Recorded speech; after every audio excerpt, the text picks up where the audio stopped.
Jelly বা candy, ও আছে, ও থাকবে, ও চিরকাল থাকবে আমাদের প্রত্যেকটা ভালো কাজে, ভালো চিন্তা ভাবনা, সব কিছুর মধ্যে। ওকে ছাড়া চলে না, চলবেও না।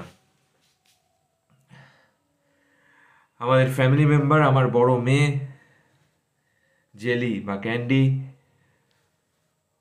ওকে রেস্কিউ করা একটি ল্যাব। তো বিগত বেশ কিছুদিন ধরে, যারা অনেকেই জানো যে ও অসুস্থ ছিল,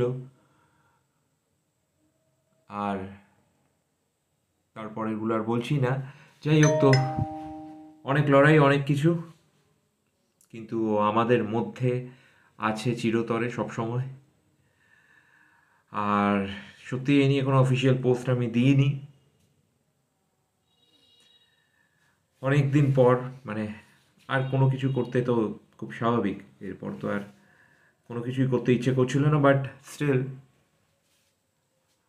আবার খুব তাড়াতাড়ি শুরু করছি আমার ব্লগগুলো, কন্টেন্টগুলো, এবং আহ, ওদের জন্যও কিছু করব, অবশ্যই করব ওদের জন্য। আগেও অ্যানিম্যাল ওয়েলফেয়ার রিলেটেড, অবলা পশুদের জন্য বিভিন্ন কাজ আমার চ্যানেল থেকে হয়েছে, আগামী দিনেও হবে, এবং কিছু পডকাস্ট আমি আনছি। এবং সেই পডকাস্টের শুরুতে অবশ্যই অ্যানিম্যাল ওয়েলফেয়ার রিলেটেড সেই সব মানুষজন থাকছেন যাদের জন্য সমাজের পশু পাখিগুলো, অবলাগুলো একটু ভালো থাকতে পারে। দেখা হবে খুব শীঘ্রই।